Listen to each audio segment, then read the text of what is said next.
What the fuck did they do? Who the fuck is this? Who the fuck is Tingus Pingus? I never heard of fucking Latvia. You drafted this fucking kid. You stupid mother. Let me show you. Let me take you there.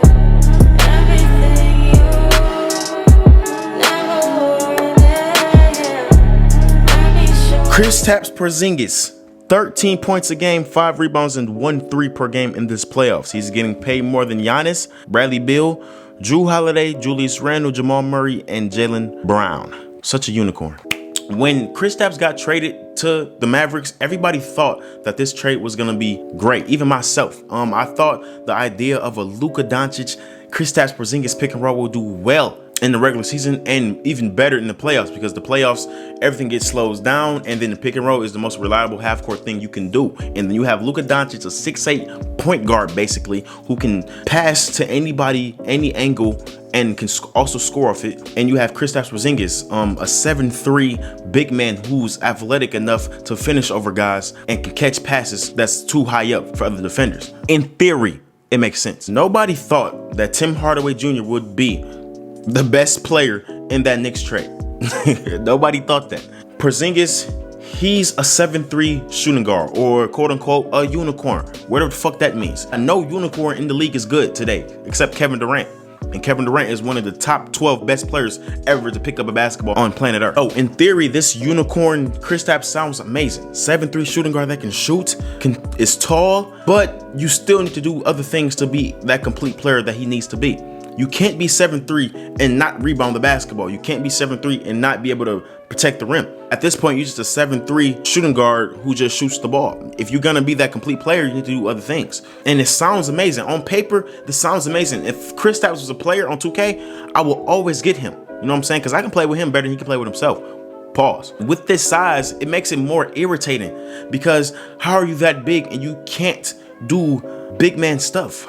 It makes me like frustrated, because how are you only averaging 5 rebounds a game and only 13 points a game when you are supposed to be the second option, supposed to relieve the pressure of Luka Doncic, because Luka Doncic was tired as fuck this series. No 22-year-old should be this tired in the playoff series like this, bro. You supposed to relieve that pressure, that stress. Boban should not play 25, 30 minutes a game because you can't rebound the basketball, because you can't protect the rim. You should be able to do that. It shouldn't be just you shooting over guys and then missing all them fucking shots. In theory, 7'3" shooting guards do sound amazing, but you do still have to play basketball at the end of the day.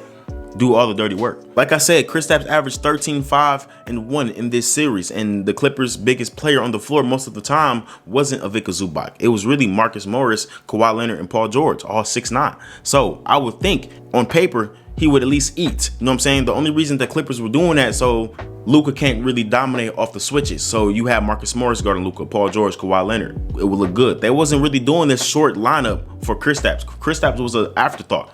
I don't think that was even game plan for Kristaps. The gameplay was really just crowd his airspace, because his first step is slow as hell. And he couldn't use his size to manipulate those matchups. That probably would have got the Clippers out here in about 5 games, as Kristaps used his size. Defensively, it was also bad. Paul George made a claim that said we can just drive on them all day, because Paul George settled a lot for the jumpers, but when he realized he can just drive all day on the Dallas Mavericks defense, because the anchor of that defense was Kristaps' soft ass, it was going to be lunch meat. It was going to be food. And as a 7'3" guy, doesn't that make you feel like bad in your soul, in your heart, that these guys are saying this about you, and you the biggest player probably in the whole arena, and you can't block a shot, you can't rim protect, you can't alter any shot? How does that make you feel? And I know you can't do it because Rudy Gobert is a similar build, similar size, similar length to you, and he's the best defender this year on paper. And you can't even be effective on a positive way. You're a negative way. And all of this came out was you frustrated with Luka Doncic. Frustrated with the 22-year-old kid. There accounted for every bucket that this team has scored because you didn't get any touches. Why are you even worried about that? Why are you worried about touches in this series? You should be worried about winning. You know what I'm saying? As a 7'3" player, you can affect the game easier than like a 6'2" player that can't score. You can, like I said, rebound the basketball. You can set some good screens, my nigga. Like, dog, what are you doing? And Luka had a decision. Either I'm gonna take this shot, this step back 3, or I'm gonna pass this ball to Kristaps, so he gonna shoot a turnaround mid fadeaway over 6'3" Reggie Jackson that's gonna brick off the side of the backboard. What is the decision? If I'm Luka, I'm running the pick and roll every time with Maxi Kleber, with Boban Bogdanovic, or trying to get a switch and do a step back three. That makes the offense work, and it worked. You know what I'm saying? To the last second. Luka having the ball in his hands more and accounting for more points worked for the Dallas Mavericks offense more than Kristaps trying to get 20 points so he won't get slandered.